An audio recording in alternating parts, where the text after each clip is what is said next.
Narito po ang statement ng Iglesia ni Cristo. Hindi tutol ang Iglesia ni Cristo sa pagpapatupad ng batas. Pero tutol kami sa pagbaluktot sa batas, lalo na kung ang layunin ay para pagtakpan ang katiwalian. Gaya ng alam ng marami, si Senator Dante Marcoleta ay nanguna sa pag-iimbestiga sa isa sa pinakamalaking pandarambong na naganap sa ating kasaysayan. Sinimulan niya ito nang siya pa ang chairman ng Blue Ribbon Committee ng Senado. Subalit, pinalitan ng liderato ng kumiting ito. Gayunpaman, itinuloy niya ang paghahanap ng hustisya para sa atin na mga mamamayan. Ang ipinagtataka namin ay kung bakit siya na nagsusulong sa pag-expose ng mga sangkot sa napakalaking pagnanakaw sa Pilipinas ang kakasuhan at ipakukulong sa halip na ang mga na-expose.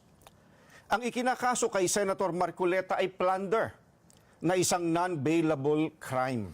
Sa makatwid, ipakukulong siya at hindi pwedeng magpiyansa hanggang hindi natatapos ang paglilitis sa kanya. Sa madaling salita, ay hindi na niya maitutuloy ang paglalantad o pag-expose sa mga sangkot sa pandarambong na naganap.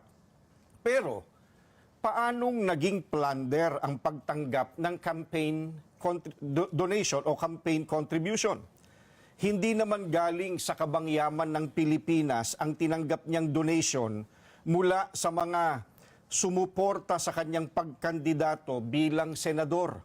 At mismong ang COMELEC ay naglabas na ng desisyon na walang krimen na naganap sa pagtanggap niya ng campaign donation. Sinusuportahan ng Iglesia ni Cristo ang itinataguyod ni Senator Marcoleta dahil ito rin ang posisyon namin.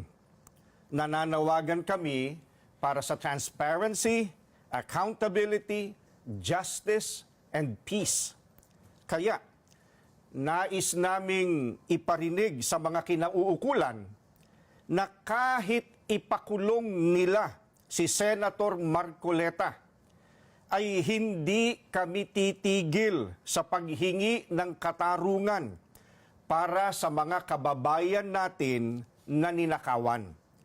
Gusto naming ipaalam sa kanila na isang injustice ang selective justice.